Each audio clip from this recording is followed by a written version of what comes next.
Здравствуйте, в эфире «Настоящее время». В студии в Вашингтоне с вами Наташа Мозговая. Сегодня в программе. Акции протеста в Армении продолжаются. На улицах при этом царит праздничная атмосфера. Лошади Рамзана Кадырова продолжают участвовать в скачках, но прибыли хозяина уже не приносят. И конгрессмены против журналистов. Женщины Вашингтона провели благотворительный матч по софтболу. Начинаем, как всегда, с новостей из Праги. Шахида? Спасибо, Наташа. События дня в настоящем времени из Праги. Я Шахида Якуб. Здравствуйте. Один человек обезглавлен, несколько получили ранения в результате нападения на завод сжиженного газа во французском городе Сен-Кантен-Фалафье. Сообщается, что один из нападавших ворвался на территорию завода с флагом радикальных исламистов и разбросал несколько взрывных устройств. Взорвался контейнер с сжиженным газом. Нападавший задержан. Президент Франции назвал это террористическим актом.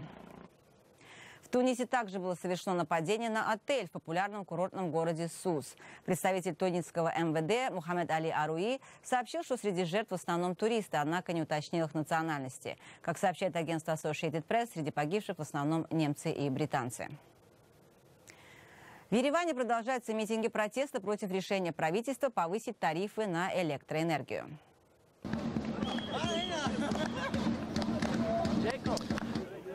Несмотря на всю серьезность ситуации, на улицах Еревана царит праздничная атмосфера. Чтобы скоротать время, протестующие проводят игры, делают гимнастику, танцуют.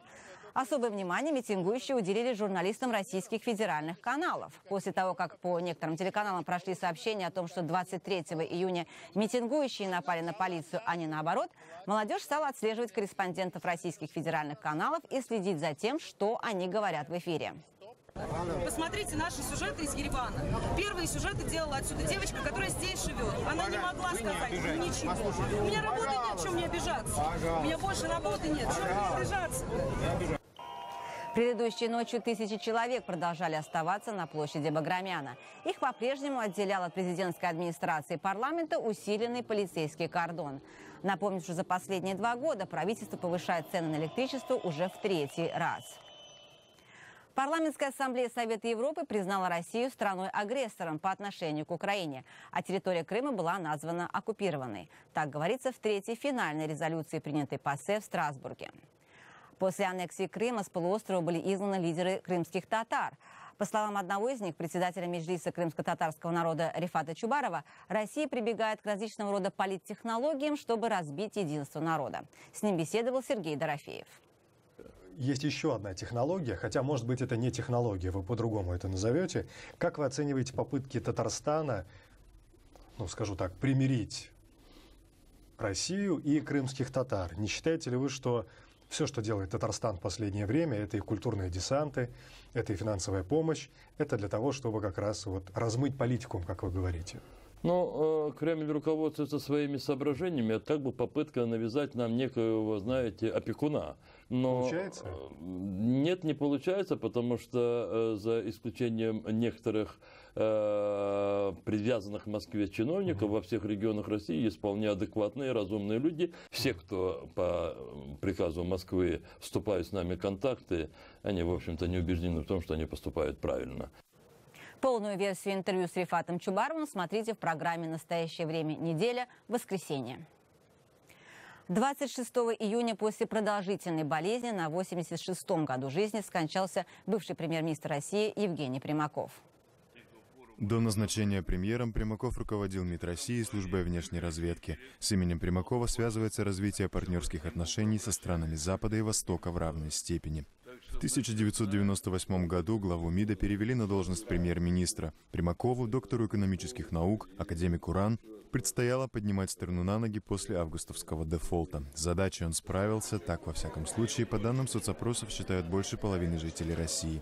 80% населения были против его отставки в 1999-м. Детство и юность Евгений Примаков провел в Тбилиси, благодаря чему отлично владел грузинским. Последние годы он боролся с тяжелой болезнью и редко появлялся на публике, продолжая при этом работать. Политик писал новую книгу. Тему внешней политики продолжит коллеги в Вашингтоне. Наташа, зачем Владимир Путин звонил Бараку Обаме? Газета «Нью-Йорк Таймс» полагает, что первый за 4 месяца телефонный разговор между лидерами США и России, который состоялся по инициативе Владимира Путина, цитата, может отражать желание продемонстрировать, что он, Путин, сохраняет вес на международной арене, несмотря на изоляцию России и провал попыток расколоть коалицию стран Запада в отношении санкций. По сообщению Белого дома, Обама вновь подчеркнул, что России необходимо соблюдать условия Минских соглашений, включая вывод всех российских войск и техники с территории Украины. Однако основной темой беседы было развитие событий на Ближнем Востоке, противостояние террористам Исламского государства. Также речь шла о важности сохранения единства шестерки стран-участниц переговоров с Ираном по его ядерной программе. Между тем, до конечной даты для заключения соглашения по ограничению ядерной программы Ирана остается 4 дня, если не будет назначена новая дата. Госсекретарь США Джон Керри вылетел в Вену. Ранее в телефонной беседе с главой иранского МИДа Джавадом Зарифом Керри потребовал, чтобы Тегеран признал, была ли программа когда-либо нацелена на разработку ядерного оружия. Тем временем в Иране дают понять, что завышенные требования не способствуют достижению окончательного соглашения. Переговоры в Вене не касаются таких тем, как оказание Ираном поддержки террористическим организациям и нарушение прав человека, но эти темы остаются на повестке дня.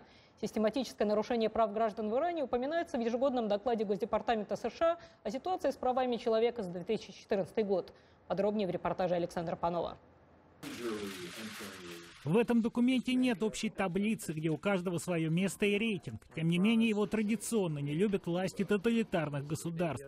Информация со всего мира собрана неправительственными организациями и посольствами США. Каждая из стран здесь посвящен отдельный раздел. Но самой Америки нет. Это не значит, что в Вашингтоне убеждены, что в США все хорошо с правами человека. Но критики говорят, а судьи кто? В каждой стране, включая Соединенные Штаты, есть место для совершенствования в вопросах о правах человека. Дорога к уважению вас во всем мире всегда начинается с собственного дома. Доклад Государственного департамента о правах человека составлен в 39-й раз. Он характеризует ситуацию в 199 странах. В документе отмечается, что в мире сохраняется большое число государств с закрытым типом правления, где власти стремятся контролировать и подавлять обсуждение острых социальных и политических вопросов, обращаются с оппозицией с особой жестокостью. Тем в докладе становится все больше, отметил Джон Керри. Традиционно главными критериями остаются соблюдение свободы слова, совести, то есть религиозных убеждений, и собраний. Мы расширили наш доклад сообщениями о нелегальных перевозках и торговле людьми, проблемой свободы в интернете, правами людей с ограниченными возможностями и представителей ЛГБТ-сообщества. Российская Федерация имеет очень централизованную, все более авторитарную политическую систему, возглавляемую Владимиром Путиным. Так начинается 76-страничный раздел, посвященный России. Агрессия России в Украине стала примером кризиса в области прав человека, представляющего первоочередную угрозу для нашей национальной безопасности. Отчет за прошлый год фиксирует злоупотребление на территории, находящейся под контролем пророссийских сепаратистов, и в Крыму. И хотя Россия отрицает свою вовлеченность в конфликт, она продолжает удерживать у себя захваченных украинцев, в том числе летчицу и члена парламента Надежду Савченко. 76 наиболее уважаемых НКО попали в список иностранных агентов. Нет никакого прогресса в поисках виновных в смерти журналистов, общественных активистов, а теперь после убийства Бориса Немцова, можно сказать, и лидеров оппозиции. Статус доклада определен законом об оказании помощи зарубежным странам от 1961 года и законом о торговле 1974 года. Это ежегодный отчет Госдепартамента Конгрессу о соблюдении членами ООН Всеобщей декларации прав человека и других международных соглашений. На основе этого законодатели решают, предоставлять ли американскую помощь и заключать ли торговые соглашения. Нас спрашивают, почему мы этим занимаемся, почему американцев заботят, как соблюдаются права остальных. Как говорил Мартин Лютер Кинг, несправедливость, воцарившаяся где-то, это угроза правосудию везде. Граждане нашей страны будут чувствовать себя лучше и безопаснее в мире, где наши ценности разделяют другие. Госсекретарь вышел к журналистам на костылях из-за последствий перелома, полученного в Европе в ходе велосипедной прогулки. Единственный вопрос, на который он ответил, касался ядерных переговоров с Ираном. Сделка должна состояться до 30 июня. «Я никогда не теряю надежды», — сказал Керри. Пожалуй, это относится и к докладу «Права человека» в 2014-м. Надежда на то, что 2015 будет лучше. Александр Панов, Андрей Дегтярев. Настоящее время. Вашингтон. Верховный суд США вынес сегодня вердикт, согласно которому однополые браки ныне легальны на всей территории страны. Ранее в значительной степени решение заключения подобных браков было прерогативой штатов. С сегодняшнего дня однополые браки могут регистрироваться в любой точке США без ограничений. Это решение Верховного суда стало результатом борьбы гомосексуалов за свои гражданские права, которая продолжалась более 4 десятилетий. В 2012 году Барак Обама стал первым президентом США, который призвал легализовать однополые браки. В 2013-м Верховный суд постановил, что такой союз, зарегистрированный в одном штате, должен считаться законным во всех других штатах. Сегодняшнее решение не только подтвердило эту норму, но и расширило ее.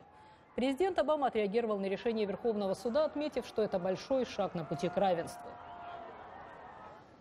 В Нью-Йорке открылась выставка, посвященная малоизвестным страницам Второй мировой войны. Экспозиция, организованная совместно русско-американским фондом и архивом семьи Блаватник, представляет неопубликованные ранее истории евреев, сражавшихся с фашизмом в рядах советской армии и партизанских отрядов. На открытии выставки побывал наш нью-йоркский корреспондент Михаил Гудкин.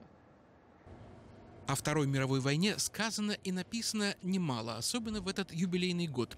Сегодня хорошо изученная тема Холокоста, катастрофы европейского еврейства. Евреи в этих исследованиях зачастую предстают в роли жертв, в то время как об их сопротивлении нацизму известно не так много. Героизм евреев, проявленный во время Второй мировой войны, остается практически непризнанным в России, очень мало известен в Америке и, я бы сказал, даже в Израиле. Этот пробел пытается восполнить фонд архива Блаватника, основанный американским бизнесменом российского происхождения Леонидом Блаватником. Это проект «Ветераны устной истории». Мы собрали 1100 интервью, 11 стран. Это часть истории, что евреи воевали во время войны и в рядах Красной Армии, и в партизанах, и в гетто. Не была тема ни одного предыдущего проекта. Из-за этого мы решили это тоже сохранить как часть нашей истории. На открытии выставки личные истории этого уходящего поколения можно было услышать из первых уст. Уроженцу Украины Владимиру Гордону 91 год. Он ушел добровольцем в Красную армию, когда ему не было еще и 18. Участвовал в Курской битве. Командиром пулеметного взвода освобождал Беларусь, Украину, Молдову, Румынию, Белград, Будапешт, Прагу. Был дважды ранен. Летом 1945 года воевал в Забайкалье против Японии. В тылу были некоторые такие разговоры, что евреи не воевали, что евреи больше в Ташкенте, там, в среднеазиатских республиках прятались. Это сущая неправда, потому что очень много евреев именно воевали, причем очень бесстрашно воевали. Мы никогда не сдавались в плен, евреи, потому что это верная смерть. Хоня Эпштейн потерял всех близких, включая отца и мать, в гетто под Могилевым. Сам чудом выжил и в 14 лет ушел к партизанам, которые, по его словам, приняли его как родного сына. Партизаны привезли одежду, а у меня не было никакой одежды. Это были первые месяцы, и они: «Хоня, это тебе, Хоня, это тебе». Все партизаны отряда, и командир взвода, и командир отряда. Я почувствовал, что я попал в дружную семью настоящую, и что семью уважают, семья любит. Говорят некоторые, что евреев в отряды партизанские не принимали. Меня приняли и уважали в течение всех этих 2 лет, которые я был там. По официальным российским данным, более 200 тысяч красноармейцев-евреев погибли в боях с нацистами. С историями некоторых из тех, кому удалось выжить, можно познакомиться на выставке в Национальном арт-клубе в Нью-Йорке, которая продлится до 30 августа.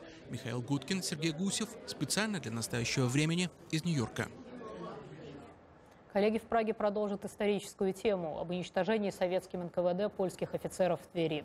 Шахида. Тверская Катынь. Так сегодня называют мемориал расстрелянным НКВД польским офицерам в поселке Медное Тверской области. Однако у официальной версии об уничтожении сотрудниками советских карательных органов более 6 тысяч польских граждан появились ярые противники. Защитники мемориала связывают активизацию псевдоисториков с общим движением по реабилитации сталинской эпохи.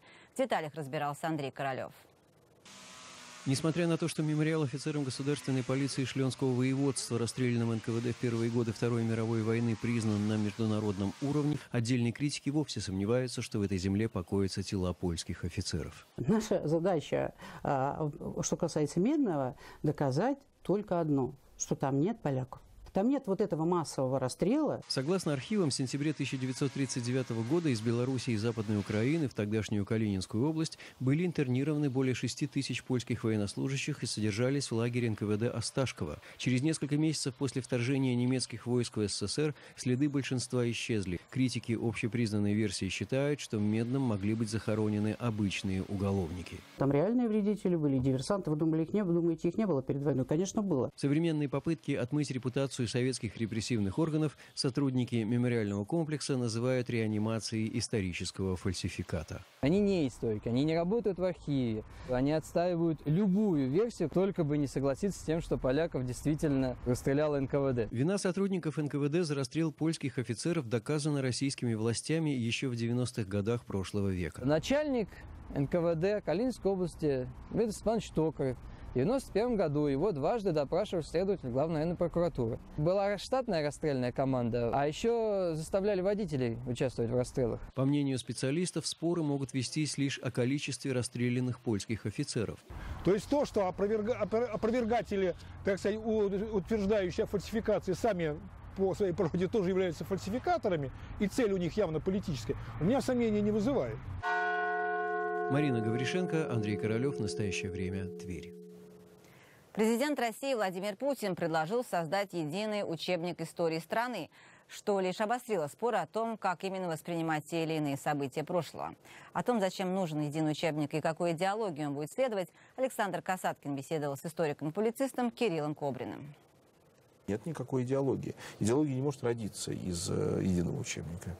Вместо идеологии в современном российском государстве существует, некое желание, чтобы в прошлом все было хорошо. Посмотрите на этого Мединского, там и помельче, даже еще меньше людей. Вот. На самом деле им хочется сказать, они пытаются сказать, но не могут, потому что не обучены, что вы знаете, вот у нас замечательное государство, и это государство имело замечательную историю. В этой истории были неприятные события. И Сталин был хороший менеджер. И Сталин тоже был хороший менеджер, да. Да, там погибли люди, но те, которые погибли, тоже хорошие. Понимаете, вот тут попытка, наверное, вот я сейчас рискну сказать, в какой-то своей глубине правильная попытка, в общем, не может общество существовать в состоянии холодной гражданской войны, да? Попытка нащупать вот что-то, что объединяет людей. Санкции Евросоюза против России сказались и на одном из увлечений Рамзана Кадырова. Беговые лошади главы Чечни, которых он содержит в чешской конюшне, фактически попали под арест. Действует запрет на их вывоз за пределы Евросоюза, а прибыль, полученную на скачках, запрещено перечислять на счет Кадырова.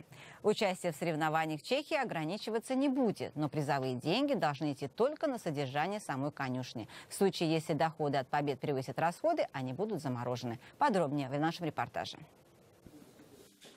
Зазу – одна из 5 скаковых лошадей, каждая из которых стоит сотни тысяч долларов. Этих коней лидер Чечни Рамзан Кадыров держит в чешских конюшнях. До недавнего времени на скачки лошадей возили в Дубай, где призовые суммы измеряются в миллионах долларов. Теперь же европейские санкции против России запрещают вывозить скакунов за территорию Евросоюза. Пользы никому нет от этих санкций. Абсолютно никому. Кадыров, он эти санкции переживет как-нибудь. Вот лошади могут страдать. Сам Рамзан Кадыров уже не раз негативно высказывался по поводу антироссийских санкций, касающихся его коней. Например, в прошлом году он пригрозил судебным разбирательством после того, как организаторы скачек Германии отказались выплатить призовые деньги за победу его скакунов. Чешские чиновники, в отличие от Германии и Франции, позволят кадыровским лошадям участвовать в скачках и даже не лишат владельца денежного приза в случае победы. Однако все деньги, превышающие расходы на содержание лошадей, чешское правительство заморозит. Мы делаем то, что лучше для самих лошадей. Они же ни в чем не виноваты. Если мы не позволим им участвовать в скачках и не дадим владельцам возможности правильно за ними ухаживать, то это может привести к ухудшению их состояния. Ограничительные меры вводятся исключительно по использованию активов. Теперь кони Кадырова будут участвовать в скачках Чехии, несмотря на то, что основные скаковые призы разыгрываются в других странах. Однако сколько призовых денег стоит на кону, для скакунов совершенно неважно. У коллег в Вашингтоне другие темы. Наташа, слово вам. Спасибо. Влиятельные женщины Вашингтона нашли нестандартный способ привлечь внимание спонсоров к проблеме рака груди. Представительницы Конгресса США и женщины-журналисты провели товарищеский матч по софтболу. Подробности в сюжете Ануша Витисян.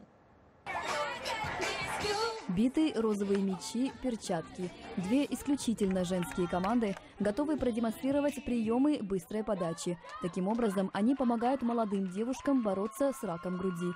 Женщины, среди них те, кто пережил рак груди, хотят привлечь внимание общественности к тому, что эта болезнь не знает возраста. Ежегодно 1200 женщин от 15 до 40 лет умирают от рака груди. Женский софтбол. Члены Конгресса против журналистов. Хотя члены Конгресса очень хотят победить в игре, обе команды признали, что главное для них победить рак груди. Спортивные состязания – это, вероятно, единственное, где республиканцы и демократы могут быть одной командой, шутили сенаторы и члены Конгресса, которые пришли поддержать своих коллег.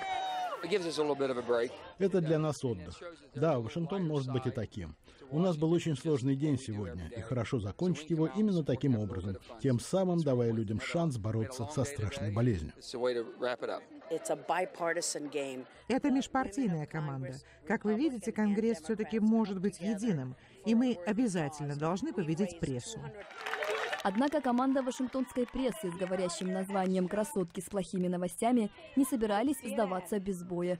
Журналисты крупнейших американских медиакомпаний CNN, New York Times, Washington Post достойно отбивали мячи Конгресса. В нашей профессиональной жизни мы все время пытаемся вытрясти больше информации из наших законодателей. И здесь, на поле, мы продолжаем бороться. Но это делает игру интереснее и привлекает спонсоров. Вот в такой дружной обстановке влиятельные женщины Вашингтона собрали больше 195 тысяч долларов на лечение молодых девушек с диагнозом рак груди. По данным американских врачей, женщинам до 40 лет, столкнувшимся с этой болезнью, приходится бороться с рядом проблем, с которыми женщины постарше сталкиваются реже. Среди них бесплодие, ранняя менопауза, комплексы по поводу своего тела. И в связи с тем, что среди молодых женщин болезнь рака распространена меньше, эта сфера остается менее изученной. Я сама пережила рак груди в молодом возрасте. И сейчас это моя обязанность донести до всех женщин, что здоровье груди жизненно важно. Необходимо проверяться с молодых лет. Да, это дорого, но именно для этого мы сегодня здесь собираем деньги. 2-0 в пользу членов Конгресса. А кубок победителя гордо держала в руках лидер демократов в Палате представителей Нэнси Пелоси. Мы так гордимся всеми участниками. Игроки обеих команд показали, что они, прежде всего, женщины, которым не безразличны те, кто нуждается в помощи. Это была игра для нас. Ануша Витисян, Сергей Москалев. Настоящее время. Вашингтон. И снова эфир из Праги. У коллег репортаж о встрече с легендарным художником. Широкой общественности он знаком благодаря фантастическому миру фильма «Кинзадза», который он придумал и создал. Но Теодор Теджик не то что не гордится своим участием в этой картине, он считает ее главным позором. 6 лет назад он переехал из Москвы в небольшой городок Злонице под Прагой и взялся за восстановление огромного заброшенного зернохранилища. Уже через несколько месяцев там пройдет первый спектакль. После долгих лет работы на кого-то Теодор решил создать свой собственный современный театр. На недостроенных подмостках побывала Дарья Кудрявцева. Фильм «Кинзадза» – лидер советского проката, известный даже людям, далеким от кино. Фантастическая комедия приобрела культовый статус во многом благодаря работе художника-постановщика. Созданная им «Планета Плюк» надолго останется в памяти ни одного поколения зрителей. Однако сам художник-постановщик Теодор Теджик вспоминает работу над «Кинзадзой» неохотно. Я уже откроюсь, ладно. Фильм «Кинзадза» – то, что является моим позором, потому что я пошел делать это кино, потому что мне нужно было сменить машину. Я в кино хожу деньги делать, потому что я не хочу живописью торговать. Меня называют художником этого фильма и больше ничего. Никто ничего другого никто знать не хочет. Так вот, объявляю. Кинзадза – это не самое лучшее, что я сделал в своей жизни. Зрителю Теодор Тежик угождать больше не намерен. Он говорит, что не уважает режиссеров, которые задаются вопросом, а вдруг кому-то не понравится. То есть, что за этим стоит? Желание иметь успех и желание иметь гарантии выживаемости. Естественные желания, но убийственно неправильные. Здесь, в 50 километрах от Праги, художник работает над новым проектом. Глядя на это место сейчас, трудно поверить, что однажды здесь будет театр. Сырые балки, покрытые мхом, торчащие гвозди. Крышу начали строить только недавно. По словам самого художника, работа еще лет на 10. Я собираю мусор всегда по жизни. И во многих фильмах все сделано из мусора. Вот. И приехав сюда, я понял, да, вот мой очередной мусор. Первый спектакль зритель увидит уже в августе. Стройка искусству не помеха. То есть, представляете, какая прелесть. Театр работает, а одновременно рабочие чего-то строят, чего-то латают. Эй, вы там потише, да? Это место – отражение внутреннего мира Теодора, его внутренней свободы.